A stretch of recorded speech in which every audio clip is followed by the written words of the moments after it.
नमस्कार, स्वदेश न्यूज की खास पेशकश बातें सितारों की में आप सभी का स्वागत है। मैं हूं भागीरथ साहू।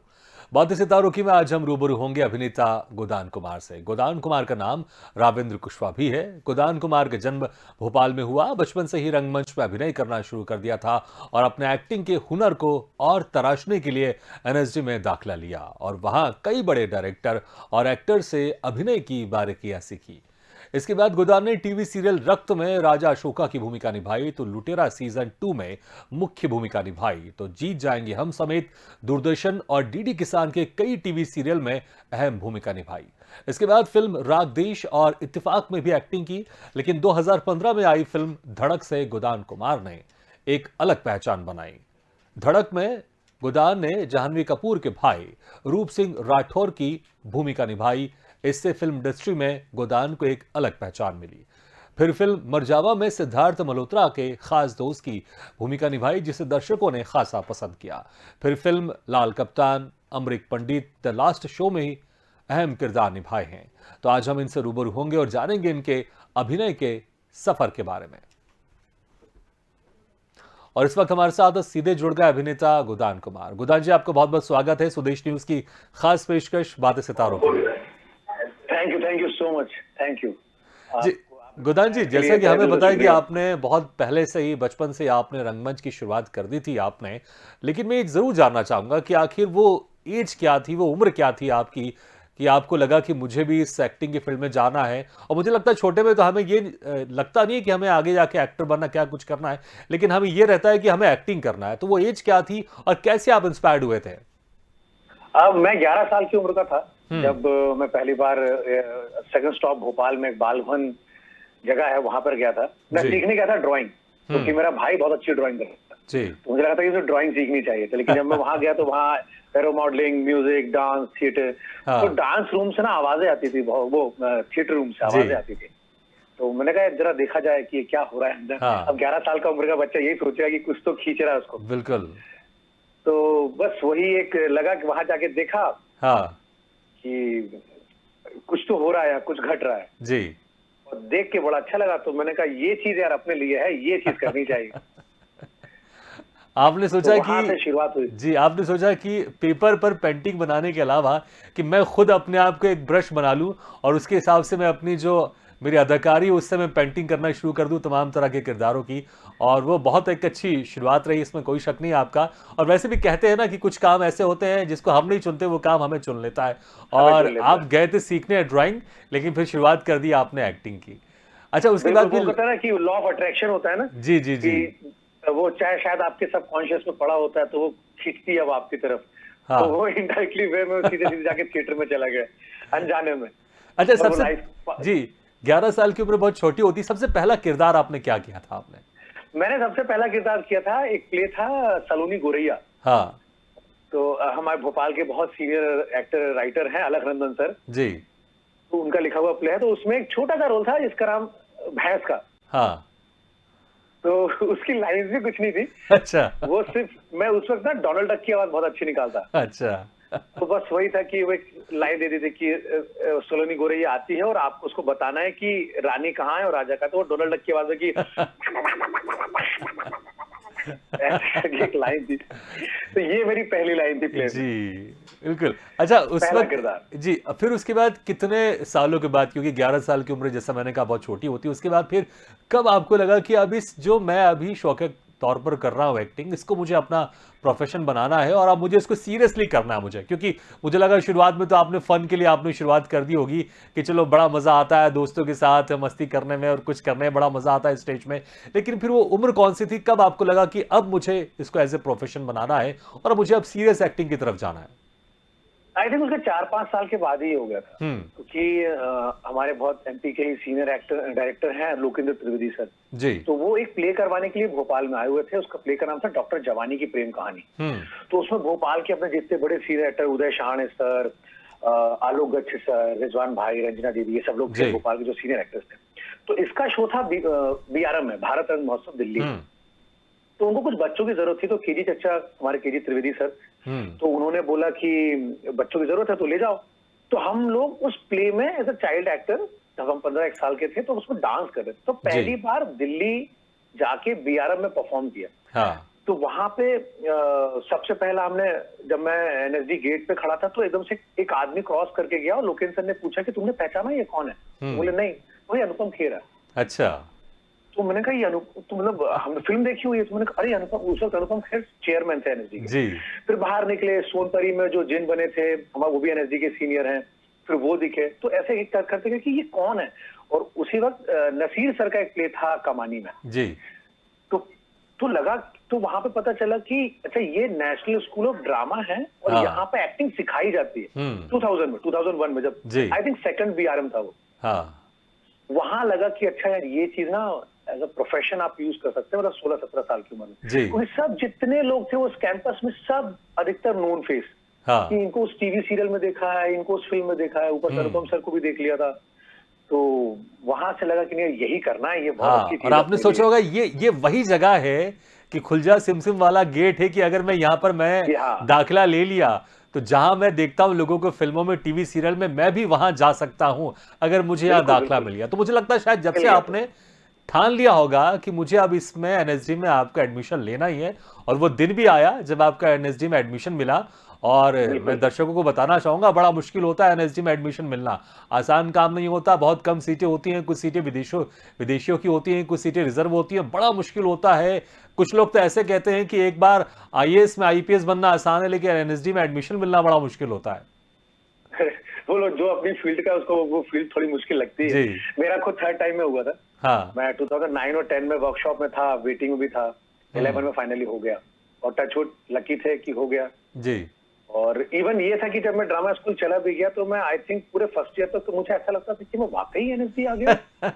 मैं वाकई मेरा एनएसडी में सिलेक्शन हो गया है। तो वो बड़े एक अच्छा फील रहता है कि आप जी। जिस चीज को आप बचपन से दिमाग में लेके बैठे हो और आप उस जगह पे हो हाँ। कि अब आपकी सीखने की बारी आई है। अच्छा, फिर आपको कब वाकई में एहसास हो गया कि मैं वाकई एनएसडी में आ गया हूं और कुछ तो मैंने कुछ कमाल किया जरूर है, इसलिए मेरा एनएसडी में सिलेक्शन हो गया? वो फीलिंग्स कब आपको होनी शुरू हो गई कि थर्ड ईयर एक एनएसडी का जो प्राउड फीलिंग होता है, वो कब से आपको फीलिंग शुरू होनी हो गई आपके अंदर?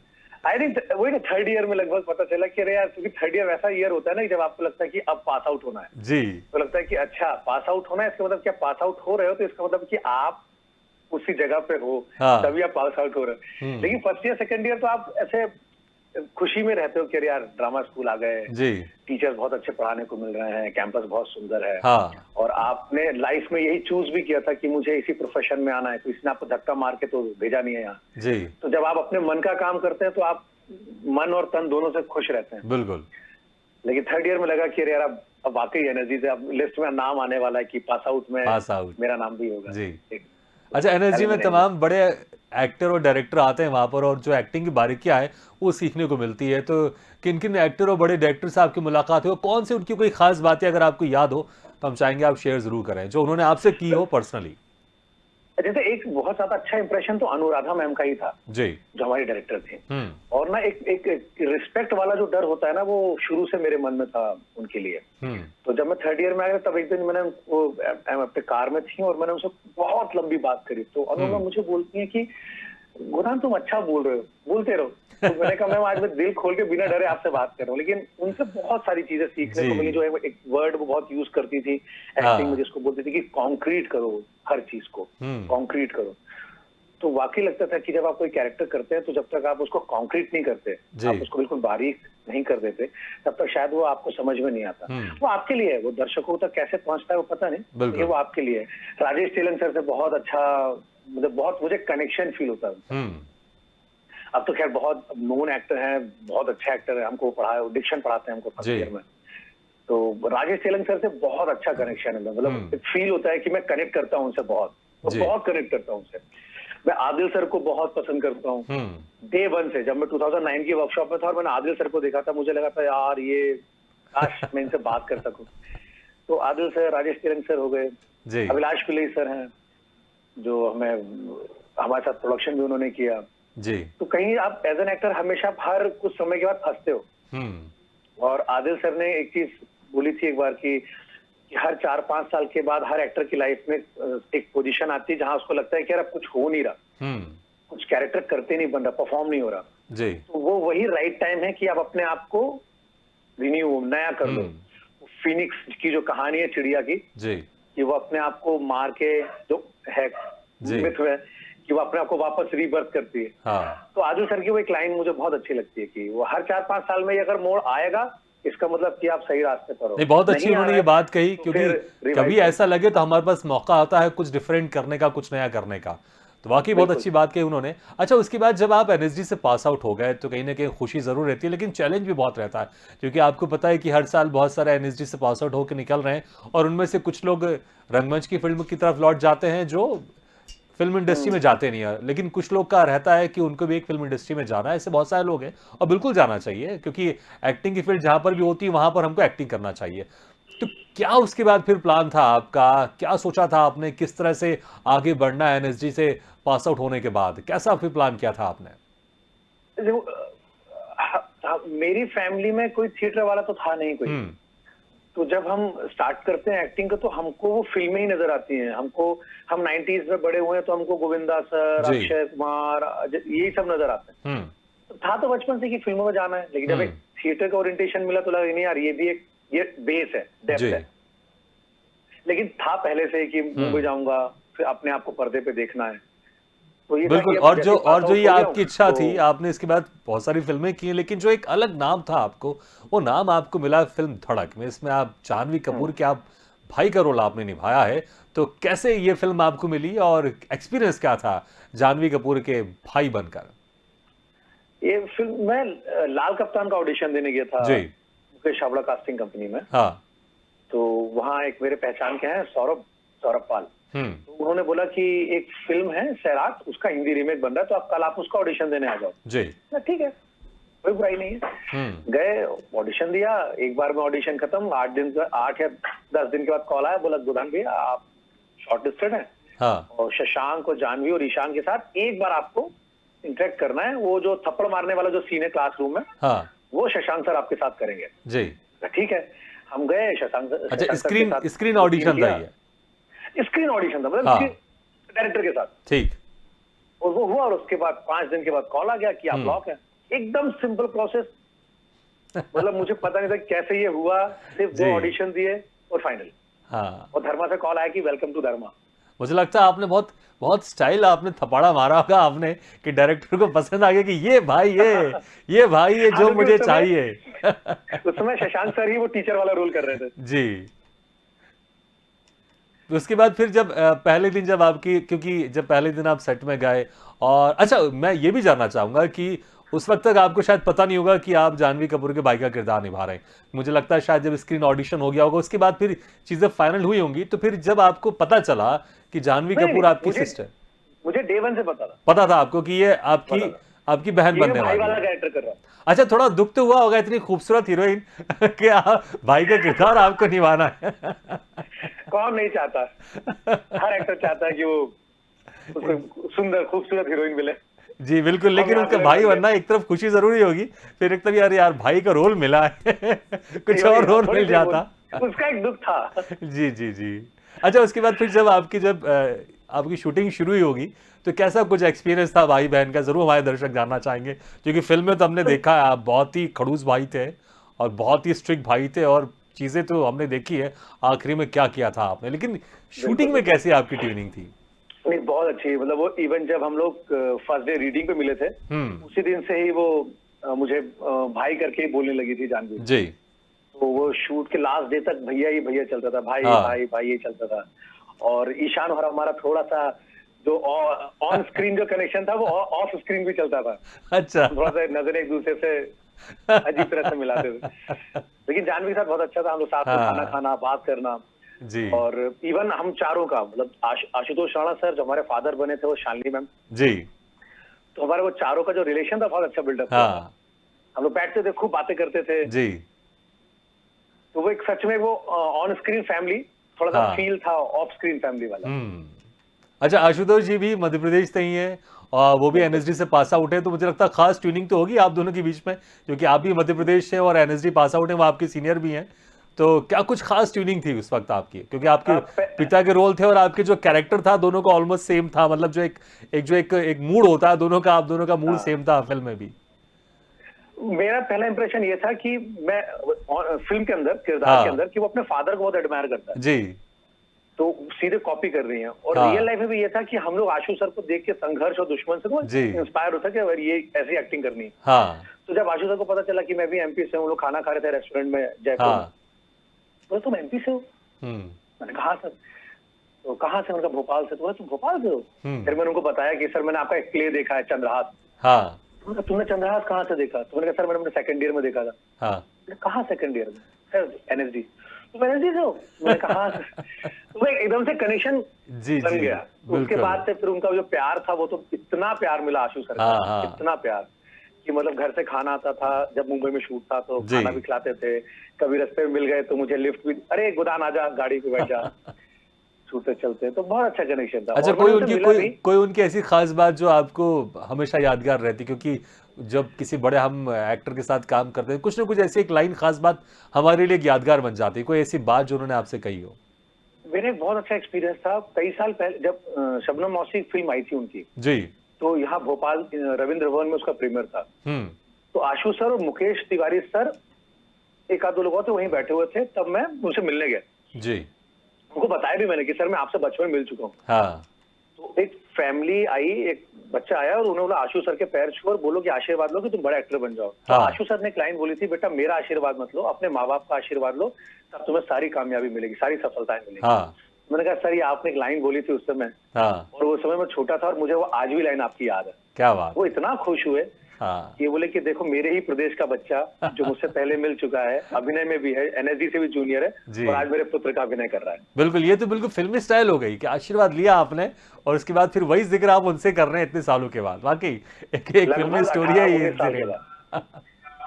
अच्छा, उसके बाद फिर एक तरफ से आपने धड़क में जानवी कपूर के भाई का किरदार निभाया, और फिर एक और फिल्म, बड़ी बेहतरीन फिल्म आई थी मर जावा, उसमें आपने सिद्धार्थ मल्होत्रा के खास दोस्त की भूमिका निभाई थी। तो बहुत ही एक इंटरेस्टिंग ये रोल था, तो इसमें आपको कैसा मौका मिला ये भी हम जानना चाहेंगे, और खास दोस्त बन के सिद्धार्थ मल्होत्रा के साथ क्या कुछ खास मस्ती की शूटिंग में, हम ये भी जानना चाहेंगे आपसे। अब मस्ती तो होती ही रहती थी फुल टाइम, हम 4 लोग थे, हाँ। हंसी मजाक चलता ही रहता था हमेशा, और मोस्टली हमारे पूरे सीन में हम 4 लोग ही हैं हर जगह। जी। तो सीन्स के बारे में बात करना, सिड अपनी बातें, ये फिल्म है, इस तरह की फिल्म है। हाँ। और सिड को मैंने किस्सा सुनाया कि मैं ऑलरेडी सिड आपके साथ काम कर चुका हूँ। जी। सिद्धार्थ बोला अच्छा कि अच्छा अच्छा, आपकी बातों से मैं समझ सकता हूँ कि आप जिस तरह से सिद्धार्थ को आप सेट कह रहे हैं कि कितनी खास बाउंडेशन थी आप दोनों की, कितनी खास बाउंडिंग थी आप दोनों की, क्योंकि आपकी इस बातों से समझ में आ रहा है मुझे। हाँ, वो दोस्ती बहुत अच्छी हो गई जी। थी। हमने क्योंकि 40 दिन हम लोग साथ में रहे ना, हाँ। 40 दिन शूट किया है। तो हम जब इवन प्रीमियर पे भी जब गले लगे तो ऐसा लगे जैसे बहुत पुराने पिछड़े हुए दोस्त थे, वो गले लग हाँ, रहे हैं, स्कूल कॉलेज के चड्डी बड्डी। चड्डी बड्डी टाइप। तो मैंने उसको बोला कि मैं सिर्फ आपके साथ काम कर चुका हूँ एक फिल्म में। हाँ। बोले कौन सी फिल्म? मैंने कहा मैं इत्तेफाक में था। हाँ। बोले इत्तेफाक में तू कहाँ था? मैंने कहा मैं नाइट सिक्योरिटी गार्ड बना था, अगर याद हो तो। हाँ। बोले अरे हाँ यार तुम, तो मैंने कहा मैं इसके बाद एक फिल्म में और होने वाला था आपके साथ। हाँ। बोले कौन सा? मैंने कहा जबरिया जोड़ी में। हाँ। तो कुछ डेट्स का प्रॉब्लम हुआ तो मैं उस फिल्म में नहीं ज्वाइन कर पाया। तो मैंने कहा मेरी डेस्टिनी है आपके साथ काम करना। मेरा सेट, मेरा हो सकता है कि इसके बाद फ्यूचर में फिर किसी सेट पे मिलूं। जी। तो वही बहुत अच्छा बॉन्ड बना सेट के साथ, बहुत अच्छा बॉन्ड। अच्छा, और दो शाद रंधावा, उदय जी, नेने, 2 खूबसूरत अभिनेत्रियां भी थी इस फिल्म में, एक तो रकुल प्रीत और दूसरी तारा सुतारिया। तो बिल्कुल खूबसूरत अभिनेत्रियां हैं, तो कैसा कोई खूबसूरत एक्सपीरियंस बताइए। खूबसूरत तो नहीं। हाँ, एक किस्सा था कि हम लोग जहाँ शूट कर रहे थे, जहाँ जी। गाना हुआ था, तो वहाँ अच्छा, मैं इसमें एक छोटे-छोटे चीज कहना पपीज थे। चाहूंगा, खूबसूरत अभिनेत्रियों के साथ कोई भी किस्सा वो खूबसूरत ही होगा वो। तो वहाँ साइड में पपीज थे, तो जी। वो उठा के ले आई तारा। हाँ। तो तारा मुझे बोलती है गोदान प्लीज मेरी कुछ फोटोज खींच दोगे क्या? हाँ। तो मैंने कहा बिल्कुल। मैंने कहा मेरे कैमरे पे सौभाग्य मिल रहा है कि मैं तारा की फोटो खींच रहा हूँ। जी। तो आज भी मेरे पास फोटोज है वाली, मैंने भेजी भी थी उसको। हाँ। और एक सीन था जब सिद्धार्थ मुझे थप्पड़ मारता है और मैं पॉइंट आउट करता हूँ तारा की तरफ कि तेरे कारण हुआ सब कुछ। जी। तो जिस तरह से देखना था ना तारा को, तो कट हुआ और तारा मुझे बोलती है कि मैं तुम्हारी आंखें देख के डर गई गोदान, वाकई बहुत डरावने हो। तो मैंने कहा थैंक यू, इस कॉम्प्लीमेंट के लिए थैंक यू। अब मुझे लगता है इसमें इसमें मिली-जुली सरकार टाइप की चीज़ होगी कि खुशी भी होगा, गम भी होगा कि खुशी इस बात से कि देखो मेरी एक्टिंग में इतनी इंटेंसिटी थी कि सामने वाला जो को-एक्टर है डर गया और दूसरा ये कि यार इतनी खूबसूरत लड़कियाँ मुझे देख के डर क्यों रही है? मेरी डर क्यों आँखों को रही देख के है? डर क्यों रही है? उनको तो प्यार होना चाहिए। बिल्कुल। तो तारा ने बोला कि मैं डर गई तुम्हें देख के। जी। और वही एक सीन था उस सीन के बाद सिड और मेरी बहुत अच्छी बॉन्ड हुई थी। हाँ, फिर उस वक्त वर्ल्ड कप चल रहा था तो हम लोग वैनिटी में बैठ के वर्ल्ड कप देखते थे, क्रिकेट क्या देखते बात थे। है। कुछ हम यहाँ शूट चल रहा था, जैसे ही ब्रेक होता था हम सीधे वैनिटी के अंदर, हुँ, सिद्धार्थ की वैनिटी के अंदर जाते थे। बिल्कुल। हम सब बैठ के मैच देखते थे। जी। अच्छा गोदान, जब आपने एनएसडी से पास आउट करके आप मुंबई गए होंगे, तो अक्सर हर एक्टर के समय एक स्ट्रगलिंग एक पीरियड होता है। तो क्या कुछ आपके साथ भी कुछ ऐसा स्ट्रगलिंग पीरियड था कि कुछ थोड़ी सी परेशानियां हुई चीजों को सेटल होने में, या चीजें बहुत स्मूथ होती रही एक के बाद एक? स्मूथ ही होती रही, मतलब इतना ज्यादा प्रॉब्लम नहीं था। बीच में क्या होता है कि जब आप अपने छोटे शहर से बड़े शहर में जाते हो, कुछ छोटे या बड़े सपने लेके, जी। और उसमें हल्का सा एक आध स्टेज अप एंड डाउन हो जाता है, तब आपको थोड़ा सा वहाँ प्रॉब्लम होता ही है। हाँ। बीच में एक फेज आया था जब लग रहा था कि यार मुझे ना मेरे मन का काम नहीं मिल रहा, हम्म। और जो मैं उस वक्त काम कर रहा था वो मैं उससे सेटिस्फाइड नहीं हो पा रहा था। जी। वो एक फ्रेज आया था छोटा सा, और वो फ्रेज आया है और उसका धड़क मिल गई थी। क्या बात है। तो मतलब वो कहते ना ज्यादा कि स्ट्रेच नहीं हो पाया। कहते हैं ना कि किसी चीज को शिद्दत से मांगो तो ऊपर वाला भी साथ देता है। तो आपने इतनी शिद्दत से देता है। मांगा होगा कि आपकी धड़कन में ऐसी धड़क आ गई। ऐसी एक आवाज आई ऊपर वाले तक कि आपको धड़क मिल गई आपको। वाकई बिल्कुल, वाह बिल्कुल। जी। अच्छा उसके बाद और अच्छा अभी मैं थोड़ा फ्लैशबैक में जाता हूं। जब मुझे लगता है शायद जब आपने एनएसडी भी नहीं शुरू किया था तो भोपाल में एक बहुत बड़ा एक नाटक हुआ था, राजा भोज के ऊपर स्टेज लाइव हुआ था। उसमें राजा भोज का आपने किरदार निभाया था। और मुझे भी याद है जब दूसरे दिन पेपर में उसका कवरेज किया गया तो आपकी एक बड़ी सी पोस्टर थी उसमें। तो कहीं ना कहीं मतलब आधे से ज्यादा पेज आपके उस फोटो से भरा हुआ था। मुझे लगता है उसी दिन आपको थोड़ा एहसास हुआ कि यार मैं कुछ तो बड़ा करूंगा आगे जाके। मैं चाहूंगा कुछ एक्सपीरियंस आप उसका शेयर करें, क्योंकि बहुत बड़ा शो था वो, बहुत सारे कलाकार थे उसमें। उसमें एक राजा भोज का हो किरदार गया। निभाना, लीजेंड किरदार हाँ, निभाना वाकई बड़ी बात थी। 2011 की बात है जब राजा भोज जी की मूर्ति लगी थी। जी। तो मैं तो ऐसे ही वही शो करने गया था, मैं रायपुर में। तो मुझे बंटी भैया का फोन आया, बोला कि रोल है राजा भोज का करना है। मैं कहा, हाँ। ठीक है, आ गया। मुझे दो एक्सपीरियंस बहुत अच्छे से याद है कि जब मैं कबीर बेदी सर उसमें अनाउंसर थे, हम्म। तो नाम की राजा भोज उनकी आवाज में जब मैं आया तो सामने लाल परेड ग्राउंड पे जो साउंड आया ना मेरी तरफ, हम्म। तो मुझे लगा कि अरे यार ऐसा फील आया कि मैं ऑडियंस के सामने, लगभग होंगे 20-30-25 हजार ऑडियंस, हाँ। एक वो फील आया। और नेक्स्ट डे जब मैं सो के उठा और मेरे पास फोन आना शुरू हुआ। मेरे पास एक हमारी भोपाल की बहुत सीनियर एक्टर है स्वास्तिका चक्रवर्ती मैम, जी। तो मुझे उनका बहुत अच्छे से याद है कि स्वास्तिका दी का मेरे पास फोन आया और दीदी बोलती बेटा तू उठ गया। हाँ। मैंने कहा नहीं दीदी क्या। बोले बेटा जल्दी से उठ के दैनिक भास्कर का फ्रंट पेज देख। और मैंने गया, देखा, पूरे फ्रंट पेज में मेरा फोटो था। जी। और उस दिन मैंने इतने फोन अटेंड किए हैं, हाँ। मुझे लगा यार ये भाई मैं फ्रंट पेज पे आया हूँ। जी। बहुत अच्छा फील था वो। और फिर एक ये भी फील था कि जब शो हुआ तो उसके बाद जितने भी सरकारी महकमे थे, जी। और शिवराज सिंह चौहान, मनोज श्रीवास्तव जी, जी। सारे जितने भी बड़े बड़े मंत्री आए थे, सब आए, सबने फोटो खिंचाई, सबने तारीफ करी। हाँ। और जहां तक मुझे बहुत अच्छे से याद है कि लास्ट में शिवराज सिंह सर आए थे और उन्होंने मुझे बोला था कि अगर ये शो पहले होता हाँ। और मैंने तुमको पहले देखा होता, हाँ। तो राजा भोज की जो मूर्ति है वो तुम्हारे शक्ल की होती। अरे क्या, ये तो बहुत बड़ी बात उन्होंने कही थी आपसे। ये मुझसे उन्होंने बोला था जी। कि एक स्टेट के मुख्यमंत्री कह रहे हैं आपसे, ये बहुत वाकई बहुत बड़ी बात होती है, इसमें कोई शक नहीं है।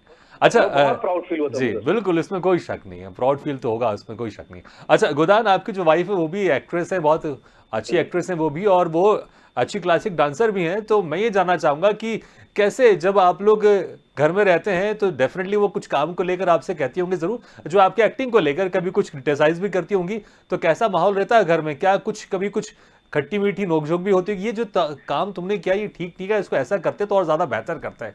तो ऐसा कुछ तो होता होगा, जरा हम चाहेंगे कि घर की कुछ खट्टी बिल्कुल मीठी होता बात है। है। पायल का सिर्फ एक ही रिएक्शन होता है कि मुझे तुमको देखने में मजा नहीं आता, कि वैसे तो लगते हो, ऐसे तो करते हो। तो वो होता है ना कि हम रोज घर में किसी को देख रहे हैं तो जी। इनमें क्या समझ में आएगा। हाँ। तो वही उसका घर एक्टिंग की को मुर्गी लेके दाल बराबर। घर की मुर्गी दाल बराबर है कि क्या मतलब, मैं रोज तो देखती हूँ और उसको ना फिल्म देखने में मजा नहीं आता, अच्छा। क्योंकि जब मैं शूट पे आता हूँ तो ऑब्वियस है वाइफ है तो पूछती है आज क्या शूट किया। हाँ। तो शुरू में 1 आध 2 दिन तो ऐसा हो गया कि हाँ ये सीन क्या, ये सीन क्या। अब पायल को लगभग लगभग पूरी कहानी पता होती है हम्म। कि आज क्या शूट किया है, तो उसको मालूम है क्या होने वाला क्या है। होने वाला है तो फिल्म उसको में? तो अभी 2-3 फिल्म होने के बाद, जैसे अभी मैंने जी। 2-3 फिल्म और करी हैं हाँ। जो आने वाली हैं, तो उन्होंने पायल ने पहले ही मना कर दिया कि मुझे इस फिल्म की स्टोरी आप नहीं बताओगे, हाँ, ये बहुत अच्छा किया आपने। क्योंकि उसका पूरा मजा खराब हो जाता है। हाँ, जी, जी। अच्छा गोदान जी, और हम आपसे बात करना चाहते थे क्योंकि इतनी काम की आपकी इतनी लंबी चौड़ी लिस्ट है, आपकी अपकमिंग जो प्रोजेक्ट है उसके बारे में भी जानना चाहते थे, लेकिन आपके सारे अपकमिंग प्रोजेक्ट के लिए बहुत-बहुत शुभकामनाएँ। Thank you. समय कम है तो मुझे आपसे विदा लेना होगा, लेकिन बहुत-बहुत शुक्रिया, आपने वक्त निकालकर हमारे इस कार्यक्रम में शिरकत किया। Thank you very much. Thank you so much, thank you so much, thank you. तो बातें सितारों की में आज हम रूबरू हुए अभिनेता गोदान कुमार से। अगले बार हम फिर किसी शख्सियत से मुलाकात करेंगे, तब तक के लिए दीजिए इजाजत, लेकिन खबरों का सिलसिला लगातार जारी, आप देखते रहिए स्वदेश न्यूज, सबसे पहले देश।